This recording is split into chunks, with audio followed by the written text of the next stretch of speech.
We're going to start this video off with a bit of a rant. This rant is about Lydia, Her Royal Highness Hughes. She's always telling me off. This time, it was about the use of my standard morning phrase when I'm doing these videos. Good morning, guys. She wants to punch me. In fact, she always punches me. It's abuse in the workplace. I don't know who to tell. I feel very much like a victim. So I've been told not to use that phrase anymore because it's irritating her. You know, when you get to know people really well, they're not shy in telling you what irritates you about them, or them about you. I don't know which one it is. So I'm going to have to come up with a new good morning, guys. So feel free to leave a comment. So let's talk about a well-known side effect of testosterone monotherapy. Now that side effect is testicular atrophy, aka tiny testicles. Testosterone monotherapy causes suppression of the release of luteinizing hormone and follicle stimulating hormone down to the testicles. LH stimulates the Leydig cells, FSH the Sertoli cells. LH is far more important because not only does it produce intratesticular testosterone, there's also the aromatase enzyme. So that intratesticular testosterone gets converted to estrogen, and both of these hormones help facilitate the process of spermatogenesis within the testicles. So it does actually influence the Sertoli cells. So FSH is not that important. It's obviously important, otherwise you wouldn't have it. But LH is the big player here. So when you suppress the signals down to the testicles, funnily enough, you can have testicular atrophy. Is that a problem? Is having tiny testicles a problem? Not always. Sometimes. We've had a very disturbing post on TRT in the UK recently. It was actually yesterday? Yesterday. A guy under the NHS had been complaining about testicular atrophy, and the urologist suggested either fixing the testicles or kidopexy or removing them. It was no joke. And then he suggested a prosthesis. Removing the testicles because of chronic testicular pain, because of testicular atrophy that is as a direct result of testosterone monotherapy. Do no harm. So in the majority of guys, excuse me, I've got a bit of a cold at the moment, having tiny testicles is not a problem. There's some transitory pain as they shrink, but things tend to settle down.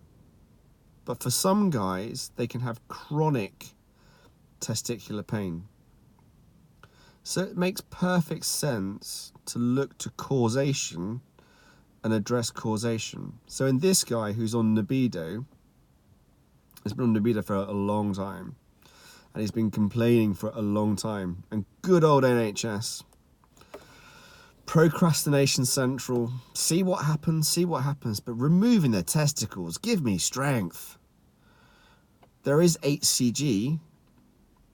HCG mimics luteinizing hormone, and that sends signals down to the testicles to stimulate the Leydig cells, and a byproduct of that is the Sertoli cells being stimulated. Shocking. The NHS gives HCG in male infertility to replace LH, but it does not give HCG alongside testosterone, even though they know it suppresses the pituitary and subsequently causes not only tiny testicles, but also azoospermia, so essentially male infertility. Absolutely shocking. Tut tut NHS. I adopt a preventative measure, so prevention over cure, to affect long-term physical and psychological well-being. You have to address causation. Why let a problem occur and then fix it, knowing full well it is likely to happen? So testicular atrophy is a common, I say common, it doesn't always happen, consequence of testosterone monotherapy. Now let's consider the different causes of hypogonadism. You can have a primary hypogonadism, which is a problem with the testicles. And in that situation, you are normally having a high LH and FSH because the brain is trying to tell the testicles to produce testosterone, but the naughty testicles are not listening. You can have an element of testicular atrophy as a direct consequence of a primary etiology, but you don't always. Much like any illness, it doesn't necessarily mean you are going to have atrophy of that organ that the illness is affecting. So you don't always have small testicles as a consequence of a primary problem, but obviously you can. I'll put a link to the causes of a primary and secondary hypogonadism in the comment section. Secondary guys, problem with the old, they do not send enough LH and FSH down to the testicles because they're not producing it. Now, from whatever reason, we've discussed this ad nauseum, another annoying phrase that Lydia thinks I should just knock on the head, much like she wants to knock me on the head sometimes. So you're not sending LH and FSH down to the testicles, and therefore it's likely that before you even start testosterone monotherapy, you are going to have an element of testicular atrophy. Tiny testicles, they feel squidgy, they feel like sponges. I've unfortunately felt way too many testicles in my time. If only it was my thing. So how do you know if you've got tiny testicles? Do you compare them with your friends?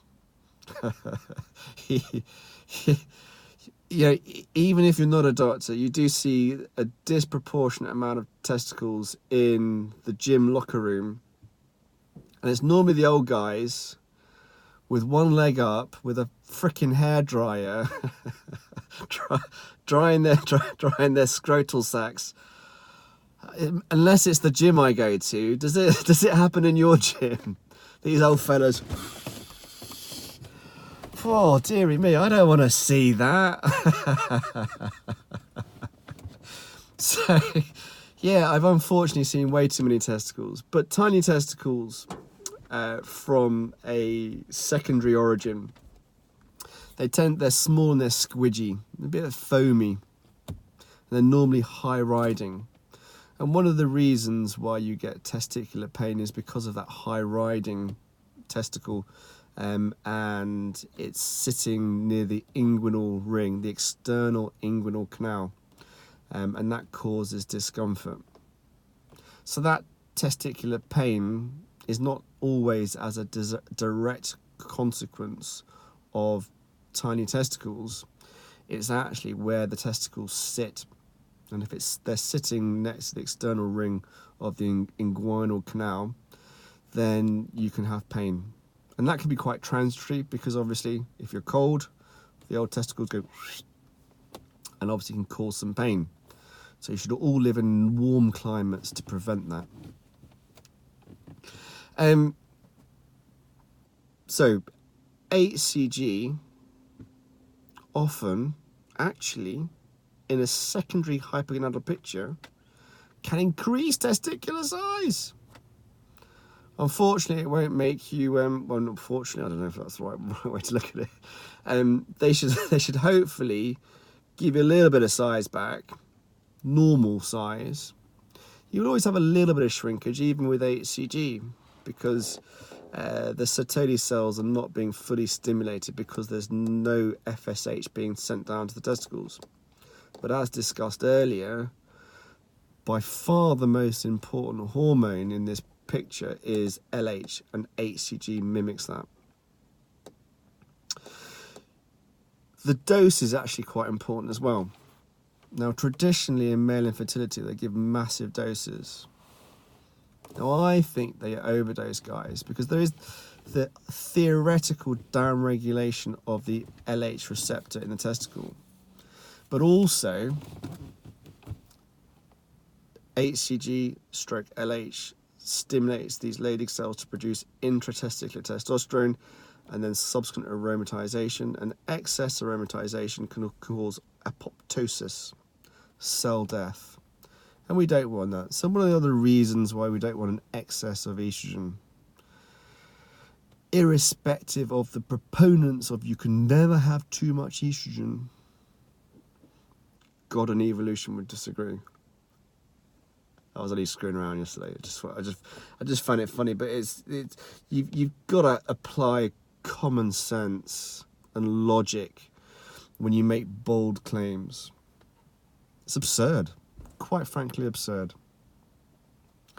So again, an annoying word.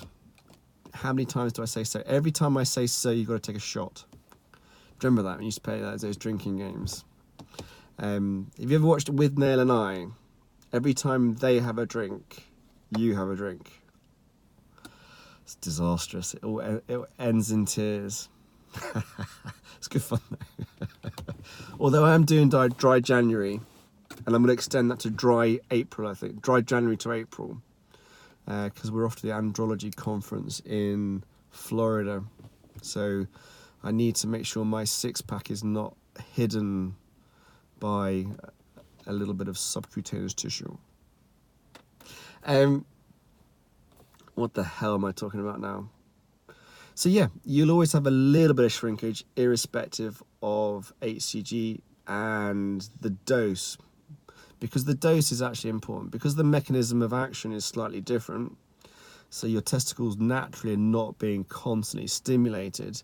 We are actually providing a constant supply of HCG, and you can sometimes have a little propensity to excess aromatization, especially if you have a propensity in other tissues, because the aromatase enzyme is in other tissues. But if you can minimize that risk by being healthy, not putting crap in your body, not polluting your liver with alcohol, God, I feel so much better, honestly. It's been crazy. It's been a crazy transformation. Yeah, I'm enjoying it. Well, I do like my gin though. Mother's Ruin, that's what they call it. God, it goes down nice though. It's a good taste. God, what am I talking about now? Is this still going? I've got low battery mode. Oh no, I better wrap this up. Close. Hold on. Is that better? I hope you can still see me. Perhaps you don't want to see me. Perhaps just put me on audio. I have a face made for radio. So, at the Men's Health Clinic, we like the idea of prevention. So not only do I advocate HCG because I think it's important to maintain function, it's also to prevent side effects. Does everybody get testicular atrophy? No, but it really does make sense though, doesn't it? You're not sending LH and FSH down to the testicles. Does everybody get pain? No, but a lot of guys do. And is that pain acute or chronic? Well, it can be both. 100% it can be both. This guy, who was on libido. You're all just suggesting he have his nuts removed because he's got chronic testicular pain. Scary stuff. You should apply a logical approach, a preventative approach to not just testosterone replacement therapy, everything that you do. We're very foolish, us humans. We create problems, we allow problems to manifest, and then we go, oh shit, I better do something about that. You can't have a one-size-fits-all methodology because we are all biologically unique, not special, unique. And you need to work with your prescribing clinician and act in your own best interests. Do you need SHBG? That's what's on my mind. Do you need HCG in your protocol? I believe so. I believe it's gold standard. Does it suit everybody? The answer to that question is no. Can you be happy on testosterone monotherapy? 100% yes. But here at the Men's Health Clinic, we offer gold standard care and we will act in your best interests. Whether that mean not having HCG or having HCG, we will always act in your best interests. The patient sat in front of me. You can't have a dogma. Having a dogma, closed, fixed beliefs, shows that you are a plonker. And I'm not a plonker. Apparently I am sometimes, according to Lydia. Peace out.